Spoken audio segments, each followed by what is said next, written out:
ನಮಸ್ಕಾರ ಎಲ್ಲರಿಗೂ. ಇವತ್ತು ರೀ ನಾವು ನಿಮ್ಗೆ ಒಂದು ಸಿಂಪಲ್ ಆಗಿರುವಂತಹ ಬದನೆಕಾಯಿ ಪಲ್ಯ ಆದ್ರೆ ಬೆಸ್ಟ್ ಟೇಸ್ಟ್ ರೀ, ಭಾಳ ಮಸ್ತ್ ಆಗಿರುವಂಥದ್ದು ರೀ.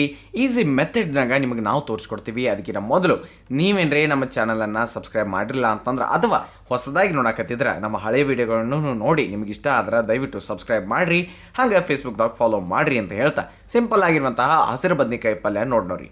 ಹಸಿರು ಬದನೆಕಾಯಿ ಪಲ್ಯ ಏನು ಮಾಡಿರಿ, ಫಸ್ಟಿಗೆ ಅಂದ್ರೆ ಮಾಡೋಕೆ ಈ ಬದನೆಕಾಯಿಗಳನ್ನ ಕಟ್ ಮಾಡಿ ಒಂದು ಸ್ವಲ್ಪ ನೀರೊಳಗೆ ಉಪ್ಪು ಹಾಕಿ ಒಂದು ಕಡೆ ತೆಗೆದು ಇಟ್ಕೊಂಡ್ಬಿಡ್ರಿ. ಇದರಿಂದ ಅವು ಕರ್ಗ ಆಗೋದಿಲ್ಲ ರೀ, ತಿಳಿತಿಲ್ಲ.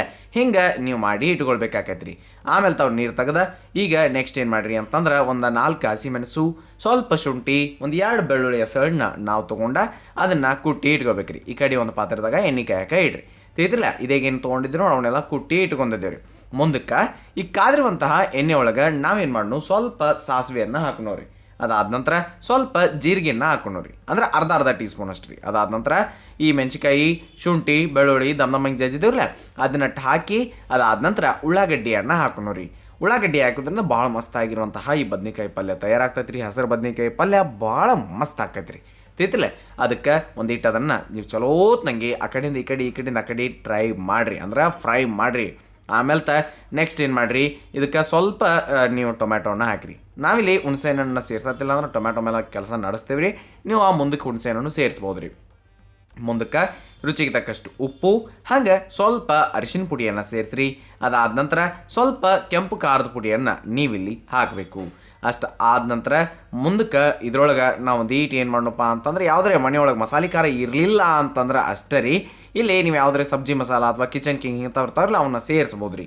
ಉತ್ತರ ಕರ್ನಾಟಕದ ನಾವು ತೋರಿಸಿರುವಂತಹ ಮಸಾಲೆ ಖಾರ ಇತ್ತು ಅಂದ್ರೆ ನಾವು ಯಾವ ಸೇರಿಸೋ ಅವಶ್ಯಕತೆ ಇಲ್ಲ, ತಿಳಿದ್ರಿ.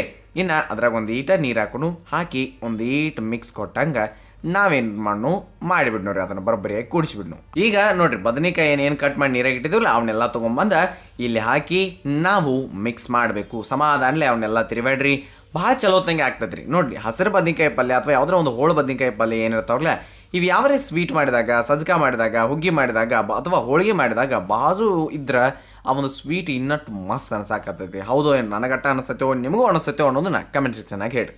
ಹಂಗೆ ಇದ್ರಾಗ ಸ್ವಲ್ಪ ನಾವು ಬಿಸಿನೀರನ್ನು ಸ್ವಲ್ಪ ಹಾಕೊಂಡ್ರಿ. ಹಾಕಿ ಚೆಂದಂಗೆ ಇನ್ನು ಅದನ್ನು ನಾವು ಕುದಿಸ್ಬೇಕು. ಅದಕ್ಕಿಂತ ಮೊದಲು ಸ್ವಲ್ಪ ಕೊತ್ತಂಬರಿ ಸೊಪ್ಪನ್ನು ಸೇರಿಸಬೇಕು. ಅದಾದ ನಂತರ ಮತ್ತೊಮ್ಮೆ ಅದನ್ನು ಬರೋಬ್ಬರಿಯಾಗಿ ಮಿಕ್ಸ್ ಕೊಡಬೇಕು, ತಿಳಿತಿಲ್ಲ.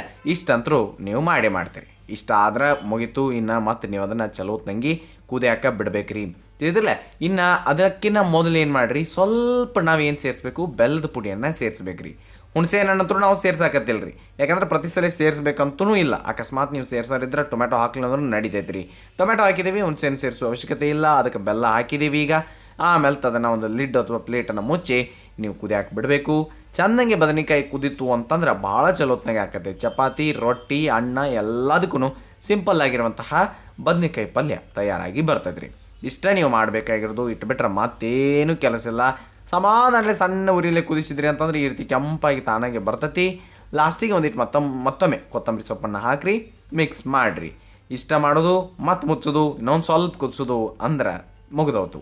ಇಲ್ಲಿಗೆ ಬದನೆಕಾಯಿ ಪಲ್ಯ ಬರೋಬ್ಬರಿಯಾಗಿ ತಯಾರಾಗೈತಿ. ರೊಟ್ಟಿ, ಚಪಾತಿ ಏನೇನು ಬೇಕೋ ಅದ್ರ ಜೊತೆ ಸ್ವಲ್ಪ ಬಾಜು ಸಲಾಡ, ಉಪ್ಪಿನಕಾಯಿ ಇಟ್ಕೊಂಡು ಬೇಕಂದ್ರೆ ಈ ಬದನೆಕಾಯಿ ಒಂದಿಟ್ಟು ಮೊಸರ ಅನ್ನ ಹಾಕೊಂಡು ತಿಂದು ನೋಡ್ರಿ, ಭಾಳ ಮಸ್ತ್ ಅನಿಸ್ತೈತಿ, ಭಾಳ ಚಲೋ ಇರ್ತೈತಿ. ಸಿಂಪಲ್ ಆಗಿನೂ ಐತಿ. ಮತ್ತೆ ತಡ ಮಾಡ್ತೀರಿ, ತಪ್ಪಲಾರ್ದ ಟ್ರೈ ಮಾಡಿ. ಹಸಿರು ಬದನೆಕಾಯಿ ಪಲ್ಯ ಹೆಂಗೆ ಬಂದಿತ್ತು ಅನ್ನೋದನ್ನ ಕಮೆಂಟ್ ಸೆಕ್ಷನ್ನಾಗ ಹೇಳ್ರಿ ಅಂತ ಹೇಳ್ತಾ ನೆನಪಿರಲಿ, ಇದು ಸವಿರುಚಿಯ ಸೊಬಗು ಅನ್ನದಾತ ಸುಖಿ ಭವ. ಧನ್ಯವಾದಗಳು, ನಮಸ್ಕಾರ.